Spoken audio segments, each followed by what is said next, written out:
رحمة حبيبي حبيبي حبيبي سلام حبيبي. 3. Pak Susanto, Amril Susanto. Ustadz, jika kita mengaku bermazhab Syafi'i, misalnya seorang wanita bercadar karena wajah adalah aurat, tapi kenapa untuk hijab pakai mazhab Hanafi? Ustadz, jika kita mengaku bermazhab Syafi'i, mestinya seorang wanita bercadar karena wajah adalah aurat, tapi kenapa untuk hijab pakai mazhab Hanafi? Tentang masalah cadar itu,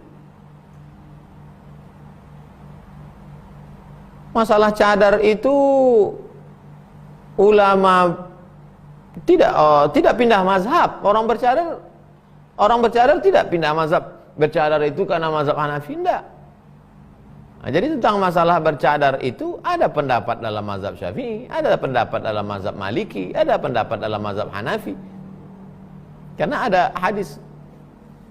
Mayoritasnya berijtihad itu ketika tidak ditemukan dalam Quran, tak ada dalam hadis, baru mereka berijtihad. Atau ada dalil yang, adapun tentang masalah bercadar, banyak sekali hadis-hadis yang menjelaskan tentang cadar. Istri-istri Nabi SAW bercadar. Kalangan perempuan di zaman salaf itu bercadar. Tapi yang ikhtilaf itu adalah hukum wajib atau anjuran. Yang satu mengatakan cadar itu wajib, yang satu mengatakan cadar itu sifatnya anjuran. Oleh sebab itu kalau ada orang bercadar, maka dia tidak pindah mazhab, karena ada dalam hadis. 2. Ustadz, apa benar Rasulullah SAW itu makan dikunyah sampai 33 kali? Dan apa ada hadisnya Pak Ustadz? Tentang makanan dikunyah sekian puluh kali adalah sama seperti al-ma'idatu baitu kulli da'. Al-ma'idatu baitu kulli da'. Lambung adalah obat segala macam, lambung adalah sarang segala macam penyakit.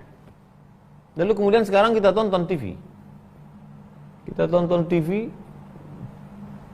Cerita orang tentang sebab segala penyakit adalah berasal dari makanan. Padahal itu adalah hadis yang masyhur, tapi bukan hadis. Sudah ditulis itu oleh para ulama zaman dulu. Di antaranya adalah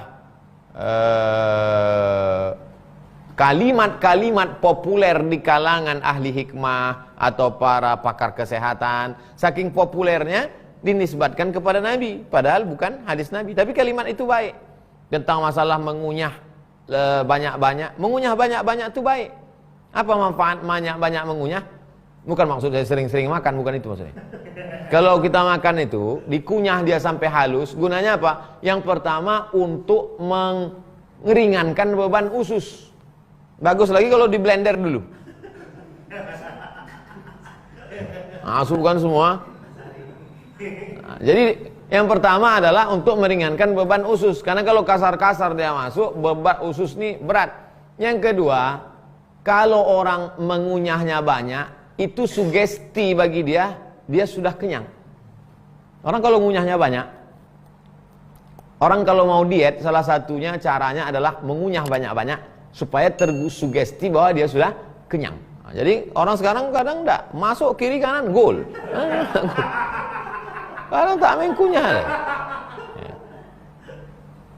Jadi begitu, Pak. Pak Fadlandi. Assalamualaikum Ustaz. Waalaikumsalam warahmatullahi wabarakatuh.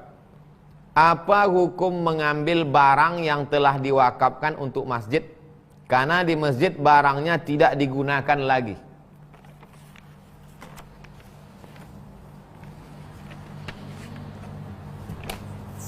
Mantap nih pertanyaannya, Pak.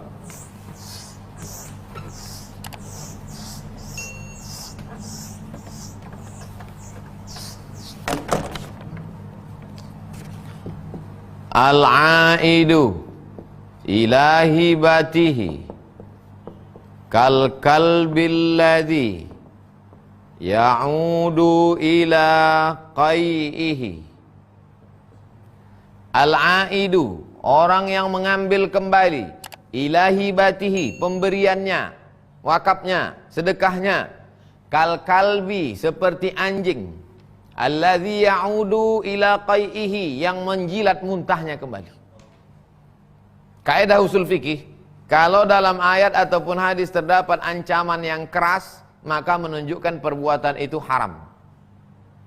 Ancaman keras disamakan dengan anjing, hadas mughallazah, hadas besar, hadas berat, najis berat, najis mughallazah. Bukan hadas besar, najis berat, mughallazah. Seperti anjing yang kembali kepada muntahnya. Anjing kotor, muntah menjijikkan. Muntah orang aja jijik, apalagi muntah anjing. Jadi kalau ada yang minta wakafnya lagi, itu sama berarti, kecuali wakafnya wakaf temporer. Nah, saya wakafkan ruko saya itu 3 bulan, 3 tahun untuk tahfiz. Setelah itu dimintanya balik. Itu memang ada. Tapi kalau wakaf untuk masjid, mana bisa? Ambil. Karena di masjid barangnya tidak digunakan lagi. Itu bukan punya engkau, itu punya masjid. Apa dulu yang kau kasih? Lampu misalnya, lampu hias cantik. Jual. Hasilnya balik ke masjid.